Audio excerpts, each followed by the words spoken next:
என்னை தவிர யாரும் இந்த சமூகத்தில் இருக்கக்கூடாது, நான் தான் இந்த சமூகத்தை வழிநடத்த வேண்டும், என்னை தவிர யாரும் இந்த சமூகத்தை வழிநடத்த கூடாது என்று இல்ல மஷா அல்லாஹ், அல்லாஹ் பாதுகாத்தவர்களை தவிர பெரும்பான்மையான சமூகம் இன்று இந்த பணிவையே மறந்து விட்டது.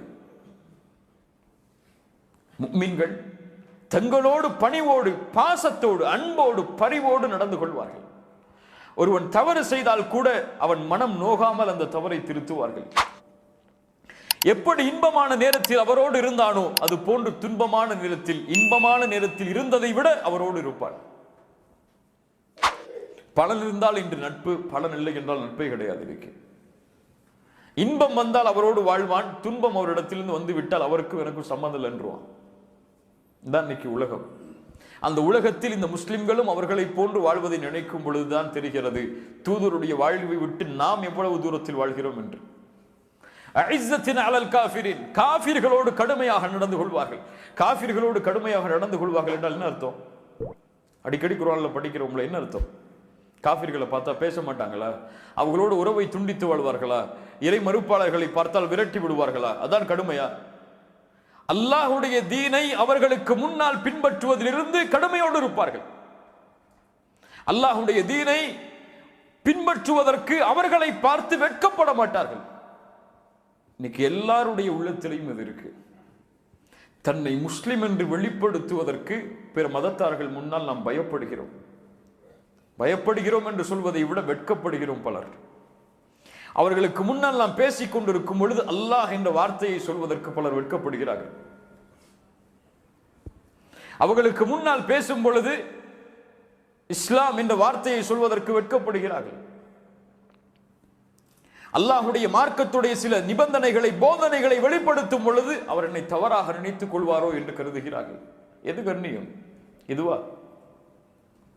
உமர் இப்னு கத்தாப் அவர்கள் சொன்னார்கள், இழிவாக இருந்த எமக்கு இந்த இஸ்லாமிய மார்க்கம் கண்ணியத்தை கொடுத்தது. யார் ஒருவன் இந்த இஸ்லாம் அல்லாத வேறு வழிகளில் கண்ணியத்தை தேடுவானோ அவன் இழிவைத்தான் அடைவான்.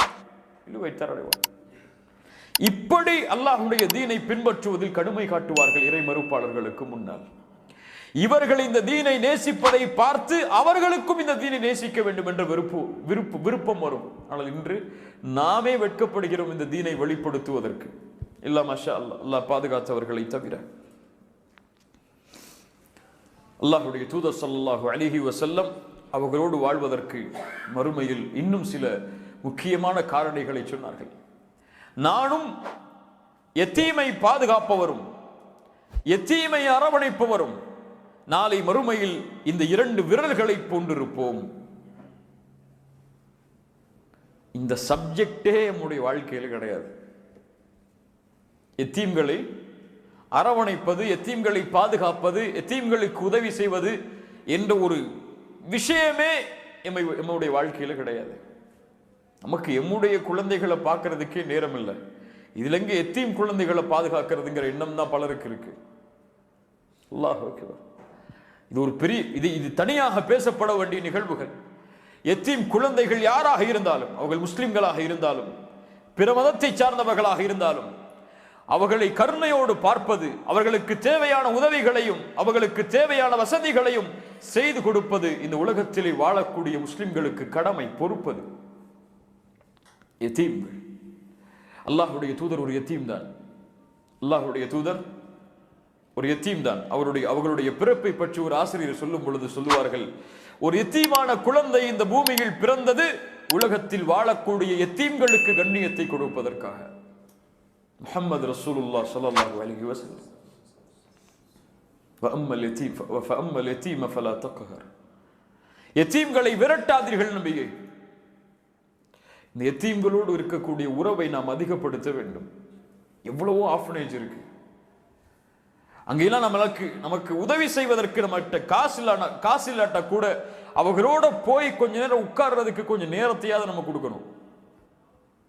அவர்கள் யார் என்பதை தேடி அடையாளம் கண்டுபிடித்து அவர்களுக்கு தேவையான வசதிகளை எம்மால் முடிந்த அளவு செய்து கொடுக்க வேண்டும்.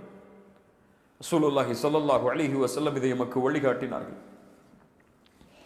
அல்லாஹ்வுடைய தூதர் ஸல்லல்லாஹு அலைஹி வஸல்லம் மேலும் சொன்னார்கள், என் மீது யார் ஒருவன் அதிகமான ஸலவாத்தை எடுத்து வைப்பாரோ நாளை மறுமையில் அவர் என்னுடைய இருப்பிடத்திற்கு அருகில் இருப்பார். ஸல்லல்லாஹு அலா முஹம்மத், அல்லாஹும்ம ஸல்லி அலா முஹம்மத் என்ற ஸலவாத்தை யாரோடு அதிகம் கூறுவாரோ அவர் நாளை மறுமையில் என்னோடு இருப்பார். என்னுடைய வீட்டிற்கு அருகில், இருப்பிடத்திற்கு அருகில் தன்னுடைய இருப்பிடத்தை அமைத்துக் கொள்வார். அல்லாஹுடைய தூதருடைய பெயரை எப்போதெல்லாம் உச்சரிக்கிறோமோ, எப்போதெல்லாம் கேள்விப்படுகிறோமோ, எங்கெல்லாம் அந்த பெயரை நாம் நினைக்கிறோமோ அப்போதெல்லாம் எம் நாவுகள் அந்த தண்ணீரை வற்றும் அளவிற்கு நாம் சொல்ல வேண்டும், ஸல்லல்லாஹு அலா முஹம்மத் ஸல்லல்லாஹு அலைஹி வஸல்லம் என்ற ஸலவாத்தை எம்மால் முடிந்த அளவு நாம் கூறிக்கொண்டே வர வேண்டும். யார் என் மீது ஒரு முறை ஸலவாத்தை கூறுவானோ அவன் மீது அல்லாஹ் 10 முறை அருள் செய்கிறான். கண்ணியத்துக்குரியவர்களே, இன்னும் சில வழிகளை அல்லாஹ்வுடைய தூதர் ஸல்லல்லாஹு அலைஹி வஸல்லம் அவர்கள் சொன்னார்கள்.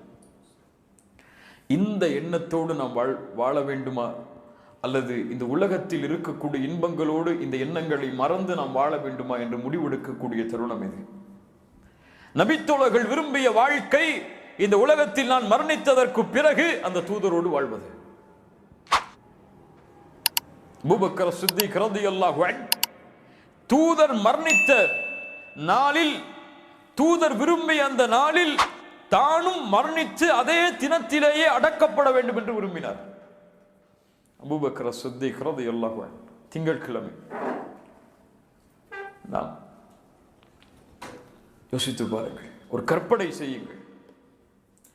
அல்லாஹ் நாளை மறுமையில் எமக்கு சொர்க்கத்திலே நுழைவதற்கு ஒரு வாய்ப்பை கொடுத்தால், இன்ஷா அல்லாஹ் அந்த தூதரை அல்லாஹ் சந்திப்பதற்கு ஒரு வாய்ப்பை ஏற்படுத்தினால், அந்த முதல் சந்திப்பை நாம் எப்படி ஆக்கிக் கொள்வோம்?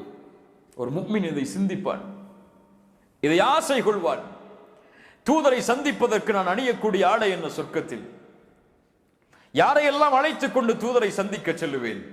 என் மனைவிமார்களை, குழந்தைகளை அழைத்துக் கொண்டு தயாரித்து அலங்கரித்துக் கொண்டு வாருங்கள் ரசூலை சந்திக்க செல்லுவோம் என்று சொர்க்கத்தில் அந்த வீதிகளில் நடந்து செல்லுவேன் இன்ஷா அல்லாஹ். இது ஒரு கற்பனை. ஒரு முஃமின் இந்த ஆசையை கொள்ள வேண்டும். அவர்களை சந்திப்பதற்கு முன்னால் யாரையெல்லாம் நான் சந்திப்பேன்? எந்த நபித்தோழர்களை எல்லாம் சந்தித்ததற்கு பிறகு அவர்களை சந்திப்பேன்?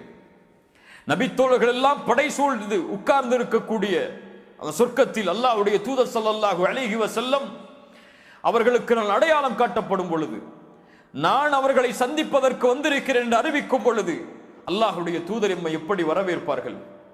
நாம் அல்லாஹ்வுடைய தூதருக்கு சலாம் கூற, அல்லாஹ்வுடைய தூதர் எமக்கு சலாமிற்கு பதில் கூற, எம் நலவை அல்லாஹ்வுடைய தூதர் விசாரிக்க, அல்லாஹ்வுடைய தூதரின் நலவை நாம் விசாரிக்க, அல்லாஹ்வுடைய தூதர் எம்மை கட்டி அணைக்க இன்ஷா அல்லாஹ் இப்படிப்பட்ட வாய்ப்புகள் எல்லாம் அல்லாஹ் எனக்கு தருவானா என்ற ஏக்கம் ஒரு முஃமினுடைய உள்ளத்தில் ஆழமாக பதிந்து கிடக்க வேண்டும். அதுதான் முஹப்பத், அதுதான் உண்மையின் நேசம். அல்லாஹ்வுடைய தூதர் என்னுடைய வாழ்வில் நான் செய்த நன்மைகளை மலக்குகளின் மூலமாக தெரிந்து கொண்டு அந்த நபித்தோழர்களுக்கு அறிவிக்கும் பொழுது என்னுடைய அந்த நிலைமையை குறித்து, அந்த நிலைமை எப்படி இருக்கும்? அபூபக்கரை சந்திப்பேன் ரலியல்லாஹு அன்ஹு, உமரை சந்திப்பேன், என் மனைவிமார்கள் அல்லாஹ்வுடைய தூதருடைய மனைவிமார்களை சந்திப்பார்கள். ஆயிஷா ரலியல்லாஹு அன்ஹா, ஹதீஜா ரலியல்லாஹு அன்ஹா, ஃபாத்திமா ரலியல்லாஹு அன்ஹா, இப்படி நபித்தோழிகளுடைய கூட்டத்தில் மனைவிமார்கள் அவர்களை சந்தித்து அவர்களுக்கு சலாம் முகர்ந்து அவர்களோடு உறவுகளை அமைத்துக் கொள்வார்கள். இதுவல்லவா வாழ்க்கை? இதை நினைத்து வாழ்வதல்லவா வாழ்க்கை? கண்ணியத்துக்குரியவர்களை, இந்த அன்பை உணருங்கள். இதுவே எம்முடைய வாழ்க்கையின் குறிக்கோளாக இருந்து அல்லாஹ்வுடைய தூதர் ஸல்லல்லாஹு அலைஹி வஸல்லம் அதை அடைவதற்கு கூறிய வழிகளை பின்தொடர்ந்து அதையே எண்ணமாக நோக்கமாக நிறுத்தி யாரொருவன் அல்லாஹ்விடத்தில் இதை உள்ளத்திலிருந்து பிரார்த்தனை செய்கிறாரோ, அல்லாஹ் ரப்புல் ஆலமீன் அல்லாஹ்வுடைய தூதர் முஹம்மது ரசூலுல்லாஹ் ஸல்லல்லாஹு அலைஹி வஸல்லம் அவர்களோடு சொர்க்கத்தில் வாழக்கூடிய வாய்ப்பை அவருக்கு அல்லாஹ் தருவான்.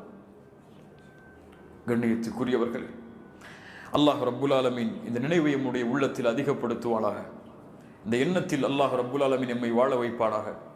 அல்லாஹ் ரப்புல் ஆலமீன் நாளை மறுமையில் சொர்க்கத்தில் அல்லாஹ்வுடைய தூதரை சந்தித்து அவர்களோடு அவர்களுக்கு அருகாமையில் சொர்க்கத்தில் வாழக்கூடிய வாய்ப்பை அல்லாஹ் எனக்கும் உங்களுக்கும் தருவானாக.